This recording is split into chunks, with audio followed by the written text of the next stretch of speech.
Good evening, fellow South Africans. It has been some time since we held a family meeting. When I last spoke to you, exactly 2 months ago, our country was recovering from a deadly second wave of coronavirus infections. Then the number of daily infections had stabilized at a relatively low level, and we had placed the country on coronavirus alert level 1. While we continued to urge caution, the low levels of transmission allowed us to ease restrictions on the size of gatherings. But now, several months of low transmission, the number of infections has begun to rise sharply in several parts of the country. We've seen a sustained increase over the last 4 weeks. Over the last 7 days, we've seen an average of 3,745 daily new infections. This is an increase of 31% on the previous week, and an increase of 66% on the week before that. The proportion of COVID-19 tests that are positive has more than doubled in the last month, from around 4% to more than 11%, even as we have increased testing across the country. We are advised by our experts that a positivity rate of over 5% is a cause for concern. The provinces of Free State, Northern Cape, Northwest, and Gauteng have reached the threshold of a third wave of infections. It may only be a matter of time before the whole country will have entered a third wave. According to our health experts, the recent surge in new infections is due to the increasing number of social gatherings where people are not observing essential health protocols. As we know, these protocols include what we have often spoken about, which is the wearing of masks, social distancing, ensuring adequate ventilation, and limits on the number of people who attend gatherings. Other sides of increased transmission are funerals and so-called after-tears parties, as well as camps and sporting activities at schools.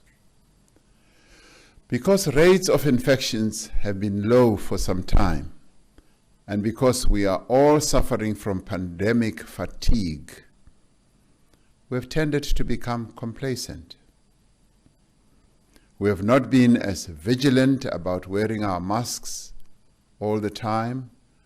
We have not been avoiding crowded places, and we have been socializing a lot more.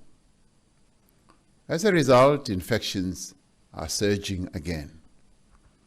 The increase in daily cases is following the same trajectory or direction as it did at the start of the previous 2 waves. We've seen in other countries the tragic consequences of allowing the virus to spread unchecked.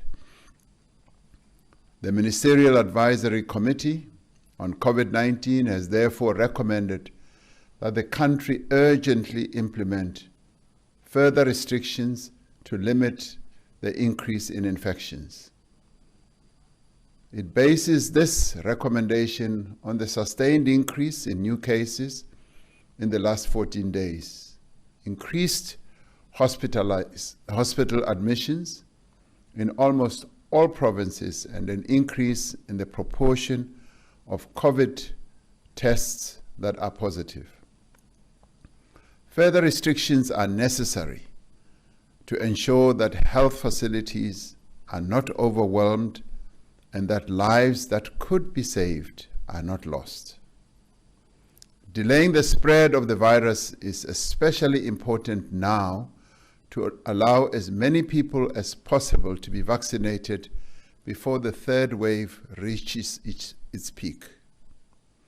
These recommendations have been discussed at the National Coronavirus Command Council, and earlier today we had further discussions with our premiers, our mayors of metros, and traditional leaders in the President's Coordinating Council.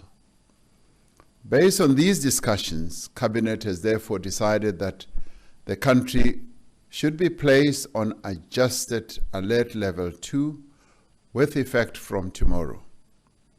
This means that the hours of curfew will start at 11 p.m. and end at 4 a.m. It also means that non-essential establishments like restaurants, bars, and fitness centers will need to close by 10 p.m. This is to allow their employees and patrons to travel home before the start of the curfew. It also means that all gatherings will be limited to a maximum of 100 people indoors and 250 people outdoors. Where the venue is too small to accommodate these numbers with appropriate social distancing, then no more than 50% of the capacity of the venue may be used. This includes religious services, political events and social gatherings, as well as restaurants, bars, taverns, and similar places. Several important measures remain in place. It remains mandatory, that is compulsory, for every person to wear a face mask that covers their nose and mouth at all times when in public spaces. It should be remembered that it is a criminal offense not to do so. The owners and managers of public buildings, centers, shops, restaurants, taxis, and buses all have a responsibility to ensure that people on their premises or in their vehicles wear masks, and that the appropriate social distancing measures are put in place. I'd like it to be remembered that if you test positive for COVID-19, you must self-isolate at home for a period of 10 days from when you first developed symptoms. If you have been in contact with a person who has COVID-19, you must also self-isolate or self-quarantine for a period of 10 days following your exposure, even if you do not show any symptoms. Identifying and isolating all contacts of a positive case is our best mechanism to prevent the virus from spreading further. And so it is very important that we all obey the rules for isolation and quarantine. Funerals remain restricted to no more than 100 people, and as before, night vigils and after-funeral gatherings and after-tears gatherings are not allowed. While the country is headed towards a third wave of infections, we do not yet know how severe this wave will be or for how long it will last. According to the scientists that advise government, the severity of this third wave will largely be determined by the amount of contact each of us has with other people. This means that each of us needs to think about all the people we come into contact with each day and do everything we can to limit those contacts. Sometimes it is unavoidable to be in contact with other people, as we are all human beings. Contact that happens at work or when we go shopping or where we are in public transport. In such cases, it is important that we strictly observe all the health protocols by wearing a mask, keeping our distance from others, and ensuring proper ventilation. But Wherever possible, we should cut down on our contacts during this time.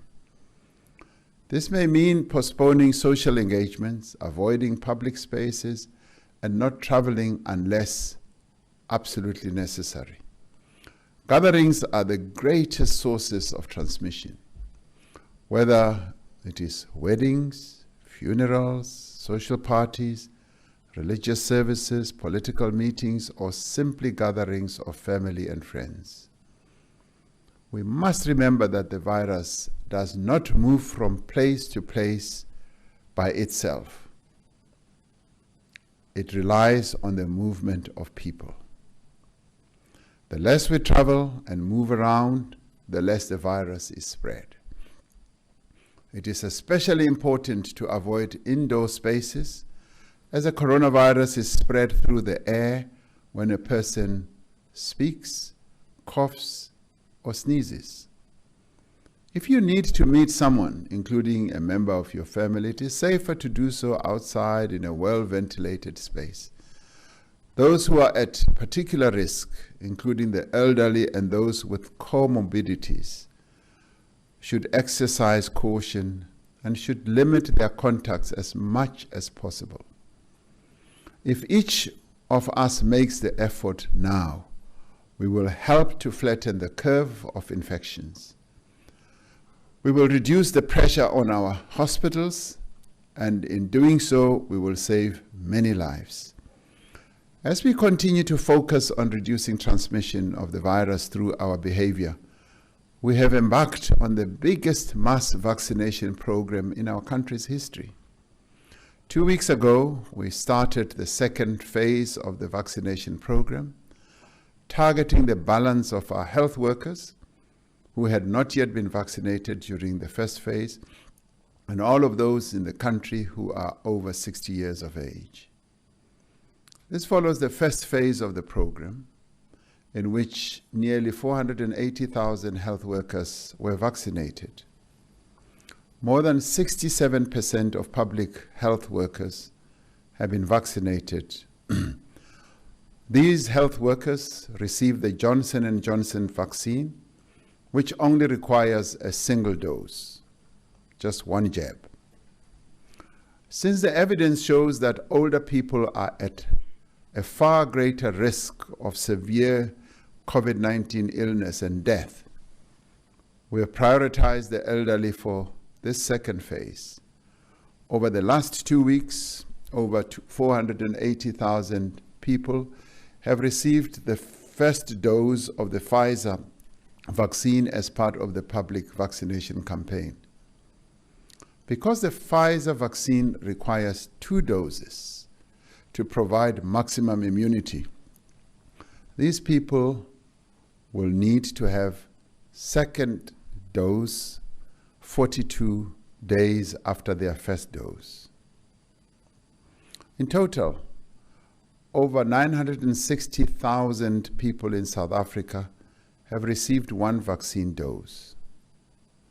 Within the next few weeks, or days rather, within the next few days, we will have administered vaccine doses to more than 1 million of the most vulnerable South Africans. It has been heartwarming to see images of our elderly citizens receiving their vaccine and to read the many stories of kindness and solidarity from those who have visited a vaccination site. The positive experiences of the rollout so far reflect both the dedication and the professionalism of our healthcare workers and the intense preparation that has gone into ensuring that the rollout is successful. The electronic vaccine data system forms the backbone of the program to manage registration and the allocation of vaccines. The system links people who have registered to a vaccination site near them. The system enables the national team to monitor vaccine use and to deploy vaccines to where they are needed. Registration and vaccination of those over 60 years is going well. We now have over 3 million people registered on the electronic vaccine data system. Since this is the first time this system is being used, it is understandable that there have been some initial problems and hiccups which have inconvenienced people and sometimes caused delays and a bit of anger amongst a number of people. Fortunately, these have been attended to quickly, and the system is being continually adapted and strengthened as the rollout proceeds. There are other challenges we are working to address. A significant number of the elderly have encountered difficulties in registering on the electronic vaccine data system. While some have succeeded, some have been having difficulties. This is due to lack of access to the tools needed to register online, such as a computer, internet access, a mobile phone, or difficulties following the instructions that are mostly written in English, and this should be addressed. We are working to get around these problems, and a huge drive to support the elderly to register is now underway. There are 4 ways that you can use to register to receive your COVID-19 vaccine. The first one is by using the online registration platform available on the SA Coronavirus website. The second is by dialing *134 *832 with a hash at the end. *134 *832 with a hash, and also registering via the USSD, which many people have become accustomed to. Thirdly, by sending the word register via WhatsApp to 0600 123 456. 0600 123 456. Fourthly, by calling the National Toll-Free Call Center on 0800 029 999. 0800 029 999. These numbers will be properly publicized. This is where somebody will be able to help you to register and answer questions about the vaccination rollout.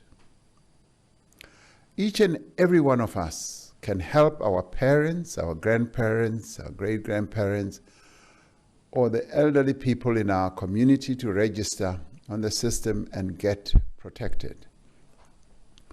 All of the vaccines that are approved for use in South Africa are safe and effective. They have carefully been tested in large trials and subjected to a rigorous approval process by the South African Health Products Regulatory Authority, SAPRA, we call it, and by also a number of health authorities around the world. Most importantly, they all provide protection, these vaccines, against severe illness or death as a result of COVID-19. We are continuing discussions with other vaccine manufacturers so that we are able to include different vaccines in our program. Some of these manufacturers, such as the Sputnik, Russia, and the one from China, are in the process of seeking the necessary approvals from our Health Products Authority. The mass vaccination campaign is a joint effort with all our partners. There are now more than 400 vaccination sites in operation across the country in both the public and the private sectors. As we have previously reported, we have secured enough vaccines to reach all adults in the country, which is around 40 million people. This includes 31 million doses of the Johnson & Johnson vaccine, which is a single dose, as we have said, and which will be manufactured here in South Africa. It includes 20 million doses of the Pfizer vaccine, which requires 2 doses to provide full protection.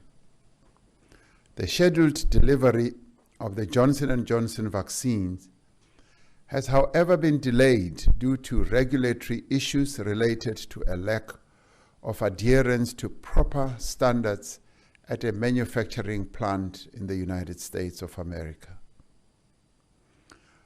We are waiting for these issues to be resolved before the first batch of Johnson & Johnson vaccines can be released from the facility in Gqeberha in the Eastern Cape.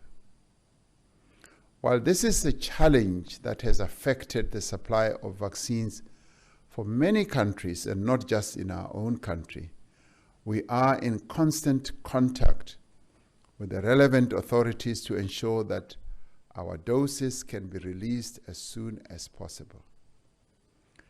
Around 1.3 million Pfizer doses have already been distributed and nearly 500,000 administered. The next 636,000 doses arrive tonight, with weekly deliveries of an equivalent volume until the end of June, when we will receive 2.5 million doses. Our reliance on the Pfizer vaccine for now has affected the pace at which we are able to open vaccination sites. Due to the properties of the Pfizer vaccine, which requires an ultra-cold supply chain, inclusion of smaller sites and sites in more rural areas is limited. When the Johnson & Johnson vaccine has been cleared, it will be much easier to administer. It is a single-dose vaccine and can be stored in a normal fridge.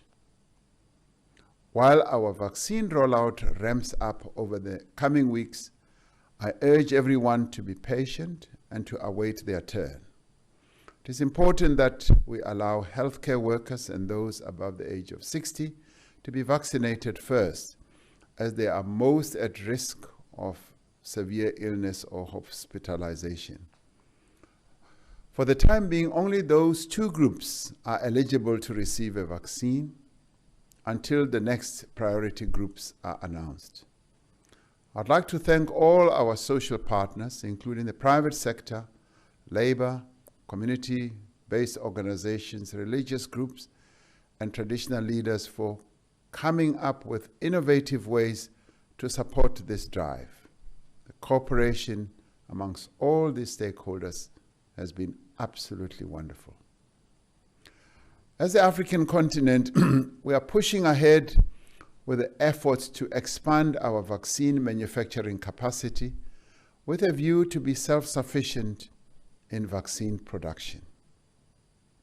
We say this because the entire African continent has only had up to 2% of its population vaccinated, whilst countries in the more developed economies who hoarded the vaccines right at the beginning in large numbers because of their strong economies have already vaccinated many of their people.